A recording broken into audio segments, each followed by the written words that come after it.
Bonjour à toutes et à tous et bienvenue dans cette nouvelle vidéo de développement Odoo avec Nalios.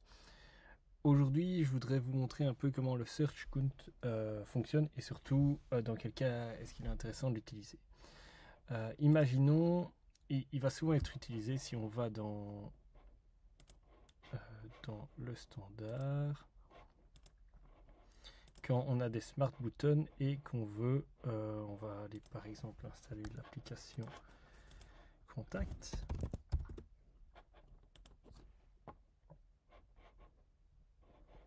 Et dans l'application Contact, on va aller sur un contact, on va voir si on... Voilà. Vous voyez, par exemple, ici, on a des Vanderbilts. Alors, qu'est-ce que les Vanderbilts? C'est... Hop, on va faire ça. On voit que c'est donc un bouton d'action qui va montrer en fait toutes les factures de ce contact. Et on voit aussi ici en dessous qu'on a un compteur, donc qui va nous dire d'avance, bah, tiens, en fait, ce contact-là, il a quatre factures à son nom. Donc on voit que, voilà. La question, c'est, ce numéro 4, on aura plusieurs manières de le retrouver. Soit on cherche toutes les factures, et on les trie, et on prend uniquement celles qui ont ce vendeur, mais en termes d'efficacité, bah, c'est vraiment pas génial. Soit ce qu'on peut faire aussi, c'est faire un search. Donc je vais un peu vous montrer un search. Hop, on va enlever le XML parce qu'il sera en Python. On peut faire aussi bêtement un search avec ici un domaine. Donc par exemple, ici partner ID égale, puis on va mettre ici le partner ID qui nous intéresse. Donc ça pourrait être une deuxième manière. Alors on va ici récupérer un nombre d'enregistrements, on pourra le compter.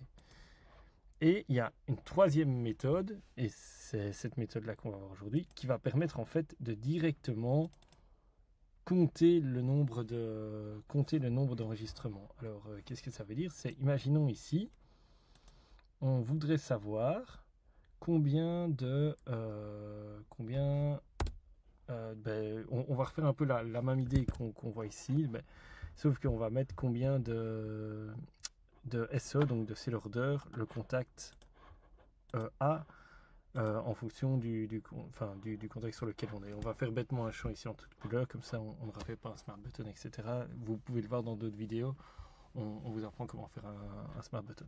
Donc ici, la logique, ça va être quoi? Ça va être de prendre, hop, je remets en debug. Ça va être quoi? Ça va être de prendre le partner ID et de regarder il y a combien de seller order qui ont le même partner ID. Ok? Alors, pour ça, on va mettre number, on va mettre SO count, ok, égal, et c'est le nombre de commandes, et on va faire ça. On va pas le storer parce qu'on veut qu'il soit calculé à chaque fois. Et alors, ici, on va faire un def. Hop, compute SO count. Et vous voyez que ici, ça a été proposé directement, mais ici, automatiquement, on va faire un search count où le partner ID a un search count sur les seller orders qui ont le même partner ID. Et qu'est-ce que ça va permettre de ne pas faire un search? On pourrait faire ça, et puis on mettrait orders, et puis là, on mettrait line orders. Mais vous voyez que c'est plus long, et en termes d'efficacité, c'est pas le plus rentable pour l'ORM, etc.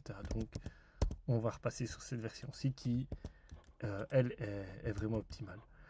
Et donc, on va juste vérifier que ce qu'on a fait est correct. On va aller dans Use, on va ajouter ici, hop, count, on enregistre, on a enregistré ici.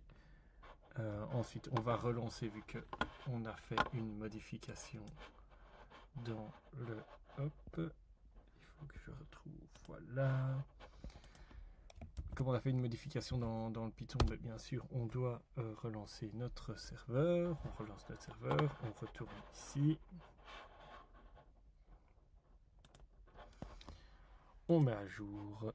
Voilà. Et alors, on voit qu'ici, il aurait 13 commandes. Donc, Gemini Fourniture aurait 13 commandes à son nom.